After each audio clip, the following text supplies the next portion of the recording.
மூன்றாம் அதிகாரம். தேவனாகிய கர்த்தர் உண்டாக்கின சகல காட்டு ஜீவன்களை பார்க்கிலும் சர்ப்பமானது தந்திரமுள்ளதாயிருந்தது. அது ஸ்திரியை நோக்கி, நீங்கள் தோட்டத்தில் உள்ள சகல விருட்சங்களின் கனியையும் புசிக்க வேண்டாம் என்று தேவன் சொன்னது உண்டோ என்றது.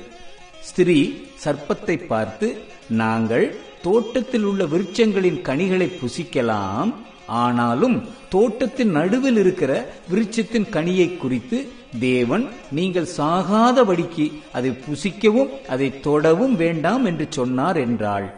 அப்பொழுது சர்ப்பம் ஸ்திரியை நோக்கி, நீங்கள் சாகவே சாவதில்லை.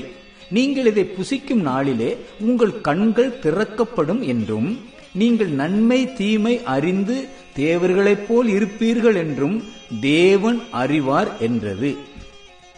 அப்பொழுது ஸ்திரியானவள், அந்த விருட்சம் புசிப்புக்கு நல்லதும் பார்வைக்கு இன்பமும் புத்தியை தெளிவிக்கிறதற்கு இச்சிக்கப்படத்தக்க விருட்சமுமாய் இருக்கிறது என்று கண்டு அதன் கனியை பறித்து புசித்து தன் புருஷனுக்கும் கொடுத்தாள்.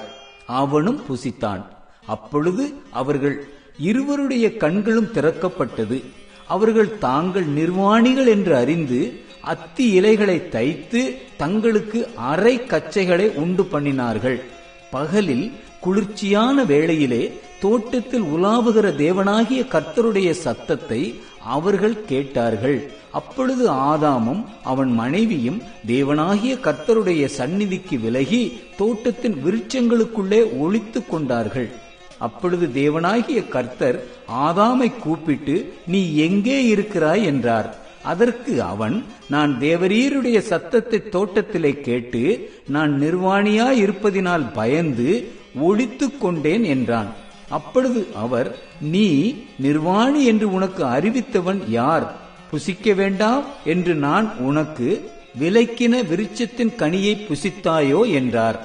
அதற்கு ஆதாம், என்னுடனே இருக்கும்படி தேவரீர் தந்த ஸ்திரியானவள் அவ்விருட்சத்தின் கனியை எனக்கு கொடுத்தாள், நான் புசித்தேன் என்றான்.